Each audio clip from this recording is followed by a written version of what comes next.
Bienvenue dans cette toute première émission, Équilibre Sport et Nature, l'émission qui parle de bien-être.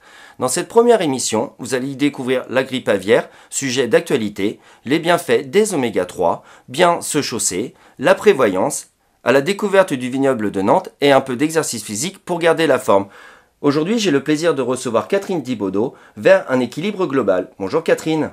Bonjour Johan, merci de ton invitation. Catherine, peux-tu nous expliquer ta définition vers un équilibre global ? Vers un équilibre global, pour moi, c'est un accompagnement de prendre l'individu dans sa globalité et d'aller regarder en fait tous nos piliers de santé. Donc par exemple, le bien-être physique, le bien-être émotionnel, l'alimentation et pour permettre d'avoir un bien-être mental et physique. Merci pour ces explications vers un équilibre global. Maintenant, nous allons chez Mousillov à Mousillon qui va nous parler de la grippe aviaire.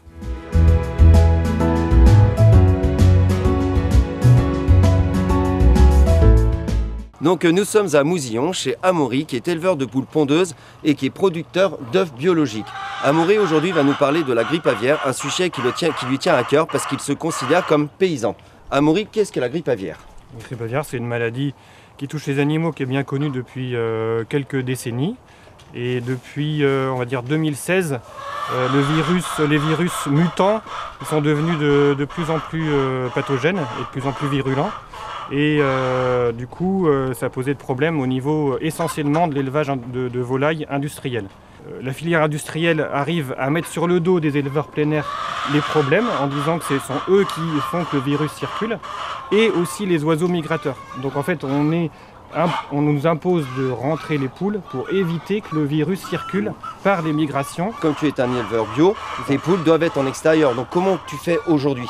Aujourd'hui, du coup, on s'est regroupé dans un collectif qui s'appelle Sauve-qui-Poule, dans le 44, mais aussi dans d'autres départements, qui revendique le fait que non, nous n'allons pas rentrer les volailles. Parce que nous, en fait, ça pose beaucoup de problèmes pour nous de rentrer les volailles. Des problèmes éthiques.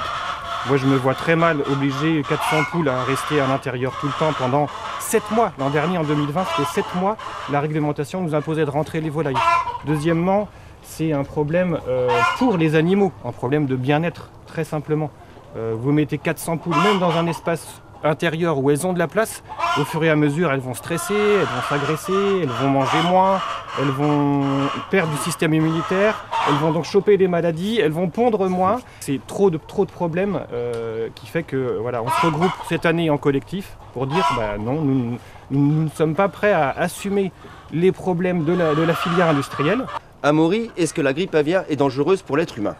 Alors, la grippe aviaire n'est pas dangereuse là maintenant pour l'être humain, parce qu'il y a différentes souches de virus qui existent et qui depuis quelques années sévissent, mais ces virus-là ne se transmettent pas de manière pathogène à l'humain. D'accord.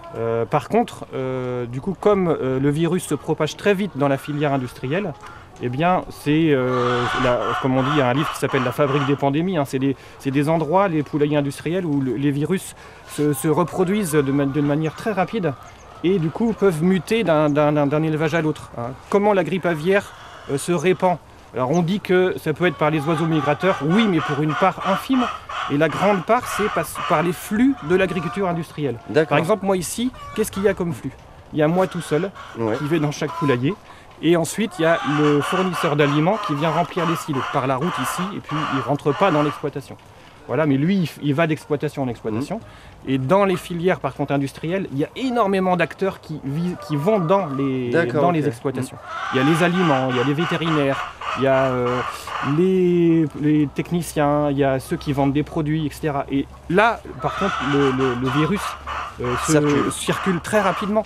Donc nous pouvons te retrouver sur les réseaux sociaux, donc Mousillov Amaury sur Instagram et Facebook, ou sinon à la Blandinerie à Mousillon. Cathy, la grippe aviaire, est-ce que ça te parle ? Oui, ça me parle et j'ai trouvé le reportage effectivement très très intéressant et on peut faire effectivement un lien un petit peu avec l'humain dans l'importance d'aller dehors, de bien s'alimenter. Notre corps peut manquer de nutriments, il peut être intéressant notamment de se complémenter en oméga 3.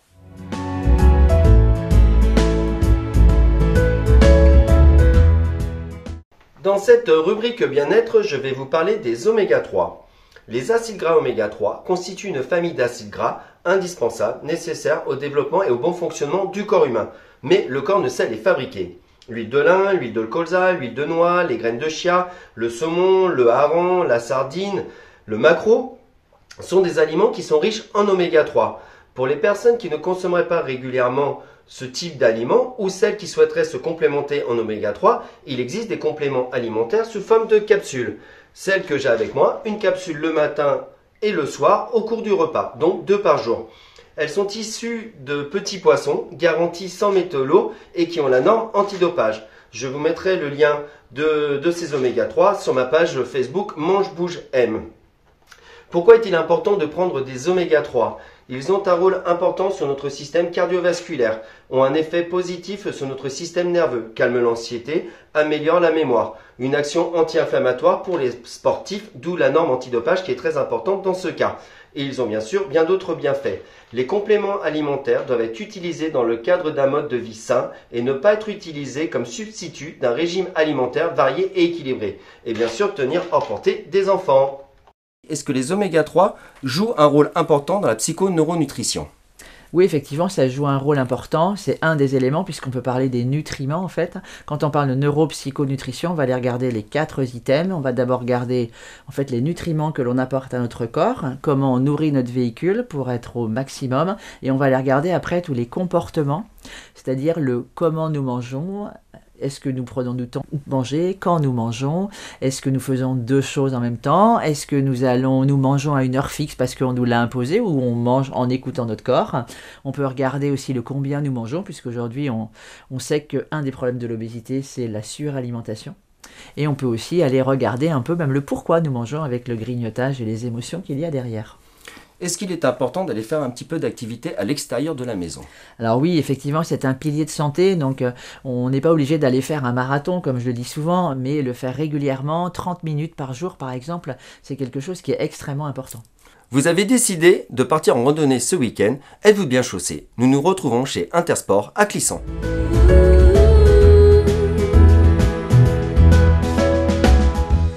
Aujourd'hui, nous sommes chez Intersport à Clisson en présence de Pierre-Antoine qui est responsable du rayon randonnée et du rayon cycle. Ce week-end, j'ai décidé de partir en randonnée, d'aller dans les vignes, comme je suis dans le vignoble nantais. Quelles chaussures je dois choisir ? Alors pour les chaussures de randonnée, on propose plusieurs gammes, et donc effectivement adaptées au type de marcheur. Des marcheurs occasionnels ne vont pas partir sur les mêmes chaussures que des marcheurs plus avertis. Du coup on va adapter la gamme, soit avec des chaussures soit plus légères, ou alors des chaussures plus techniques avec plus d'accroche, plus d'imperméabilité, etc. J'ai décidé de faire le chemin de Stevenson fin mai. Quelles chaussures je dois faire ? Ça va être vallonné, il va y avoir du dénivelé, plutôt haute ou plutôt basse comme chaussure ? Là, du coup, on va proposer plus une tige montante. Parce que la tige montante a pour avantage de bien maintenir la cheville et de garantir vraiment une sécurité pendant la marche. En plus de ça, si vous entreprenez de faire ce chemin-là, vous allez sûrement avoir un sac à dos et donc une charge supplémentaire sur le dos. Donc raison de plus de partir sur une tige montante qui va vraiment bien sécuriser votre cheville. Dans les chaussures de marche, Pierre-Antoine, je trouve qu'il y a beaucoup de différences entre des prix. Je peux en trouver à un certain prix, donc pas cher, vers les 50 €, ou plus 150, 200 €. Quelle est la différence entre les deux ? La différence, c'est vraiment les technologies qui vont être apportées sur la chaussure. Sur une chaussure à 50 €, on va avoir des amortis un peu moins travaillés, alors que sur une chaussure à 100, 110, 120 €, on va retrouver des amortis déjà un petit peu plus travaillés, avec des technologies du style vraiment polypropylène qui vont vraiment bien maintenir la cheville, avec des couches d'amortis différentes, pour donner vraiment une très bonne sensation. Et évidemment, les semelles, c'est ce qui est un atout majeur, c'est-à-dire que sur des chaussures plus haut de gamme, on va retrouver une accroche qui est vraiment différente d'une chaussure en entrée de gamme, quoi. Et une astuce supplémentaire pour les marcheurs, n'hésitez pas à prendre une taille de chaussure supérieure à votre pointure parce qu'il est possible que vos pieds gonflent en marchant. Et maintenant, je vous propose une page d'annonce de nos partenaires.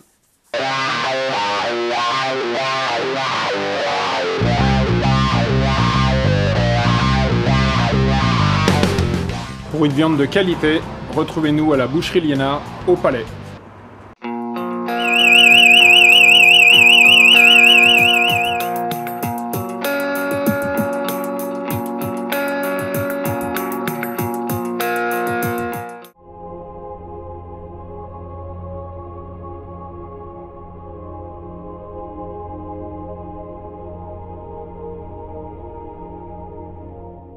Après cette courte page d'annonce de nos partenaires, nous sommes de retour ici sur le plateau en présence de Catherine Thibaudeau. Maintenant que nous avons nos chaussures qui sont adaptées, Il peut être intéressant de bien s'hydrater et bien de se nourrir aussi pour mieux récupérer. Oui, effectivement, quand on fait du sport, alors après, il faut regarder la distance que l'on fait.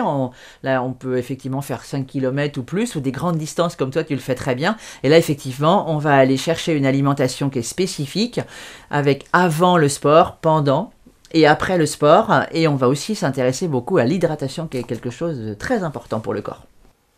Qui dit marche ou randonnée dit risque corporel. Quelques conseils de prévoyance avec Allianz à Valette.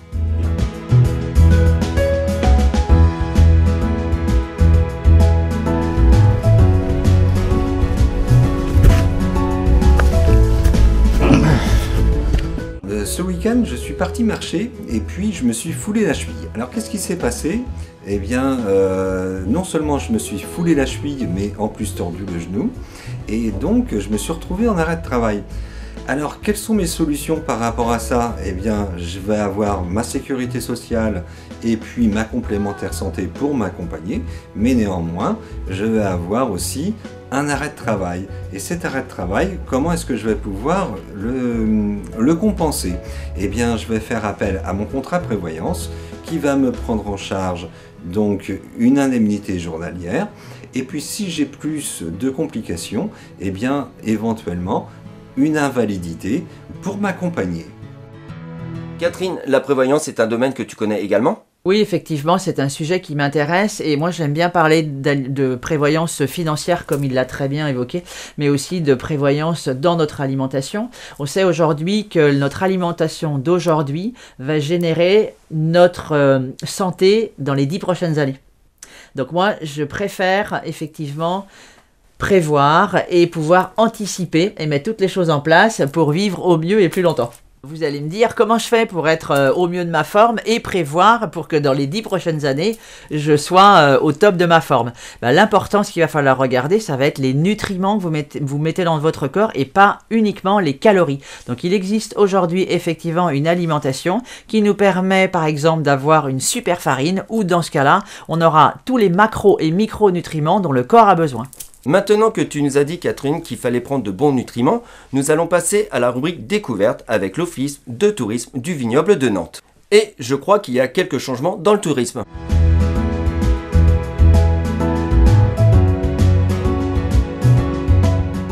Depuis quelque temps, on ressent une modification dans les attentes et dans l'habitude de nos visiteurs. Il y a un vrai besoin de se rapprocher de la nature, de se ressourcer en quête de certaines valeurs. Et le vignoble offre une possibilité justement de s'aérer, de s'oxygéner au travers de tout un réseau de chemins de randonnée. Il existe plus de 50 itinéraires au travers de ce vignoble nantais. C'est sur 27 communes, c'est plus de 600 km de chemin. Tout niveau, à destination soit des familles pour des petits parcours, on va dire de 5 à moins de 9 km, à des marcheurs plus expérimentés, on va dire, jusqu'à une vingtaine de kilomètres. Donc ça, c'est vraiment une nouvelle façon de découvrir le tourisme d'un territoire, d'autant plus que les paysages sont très variés. On a à la fois des bords de rivières comme les bords de Sèvres nantaises, la Maine, la Sangaise, mais on a aussi les bords de Loire, on a aussi le vignoble à découvrir avec un riche patrimoine aussi parfois, des chapelles, des châteaux, des petits manoirs. Donc il y a vraiment de quoi passer un agréable moment et même pousser jusqu'à, pourquoi pas, le week-end avec des nuits en cabane, rando-cabane ou des nuits en chambre d'hôte, en gîte, en famille, entre amis.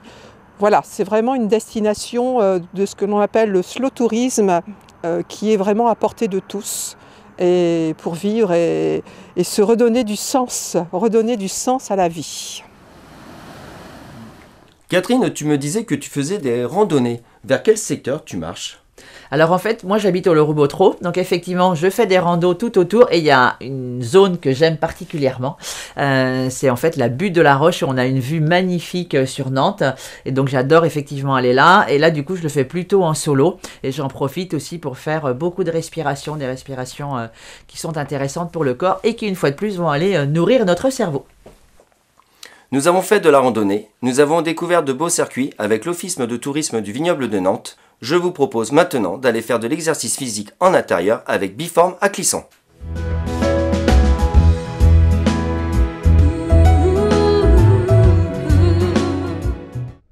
Bonjour et bienvenue à la Minute Sport, vous êtes en compagnie de Émilie et de Jérémy. Aujourd'hui on va vous présenter trois exercices que l'on va réaliser sur 1 minute, le plus rapidement possible, et le tout sur 4 minutes. Voilà, le premier exercice ça va être un squat. Descente élevée, pieds bien à plat, les fessiers vers l'arrière, comme si on voulait s'asseoir. On maintient le dos bien droit, on engage bien les abdominaux à la descente et à la montée. Et on essaie de souffler en poussant et on inspire à la descente. Ensuite, on va avoir un deuxième exercice qui s'appelle la burpees. On descend, on allonge les deux jambes en position de planche, on revient jambes ouvertes et on se redresse. On n'hésite pas à resserrer les pieds sur l'arrière et à réouvrir ses jambes lorsque l'on revient pour bien insérer le bassin et le buste. Ceux qui veulent aller un petit peu plus loin sur cet exercice, vous pouvez rajouter un petit saut. On allonge les jambes, on revient en position ouverte et on se redresse. Voilà, ça sera l'option numéro 2 pour ceux qui veulent aller encore plus vite et plus loin. Et enfin, on va terminer par un troisième exercice qui s'appelle le main-hanche. C'est un travail de gainage. Donc là, vous allez positionner la main de chaque côté de vos hanches en maintenant l'alignement épaules, hanches, genoux, chevilles. Très bien. Ceux qui veulent une option supplémentaire, vous pouvez également poser vos genoux au sol, moins de poids du corps sur les mains, c'est un peu plus simple, mais on travaille tout autant. L'idée maintenant, c'est que vous réalisiez 15 squats, 10 burpees, et 10 mains-hanches en moins d'1 minute. Si vous le réalisez en 45 secondes, il vous reste 15 secondes de récupération. Si vous le réalisez en 30 secondes, il vous reste 30 secondes de récupération. Et une fois que vous avez terminé, vous prenez cette petite récupération et vous le refaites 4 fois. Est-ce que tu te verrais faire un petit programme comme ça chez toi? Ah oui, complètement. D'ailleurs, j'en ai fait un petit peu pendant le confinement. J'ai suivi des programmes comme ça avec ma fille qui étaient très très intéressants. Et moi, ce que je vois en fait comme intérêt de faire du sport comme ça, c'est de faire travailler notre système lymphatique. Puisque le système lymphatique, il n'a pas de pompe comme le cœur, et donc lui, il est activé par l'exercice physique et la respiration. Après tous ces bons conseils, quelle serait ta conclusion? Pour conclure, je dirais que tout dépend de nous. Nous avons vu les bonnes habitudes alimentaires, mais il peut être important déjà d'avoir conscience de comment on fonctionne, d'avoir un pourquoi et de savoir qu'est-ce qui pourrait nous pousser à mettre des choses en place et à changer ces habitudes, et surtout se mettre en action. Nous pouvons donc te retrouver sur les réseaux sociaux, Facebook et LinkedIn, Catherine Thibaudeau, vers un équilibre global, et je vous dis à très bientôt.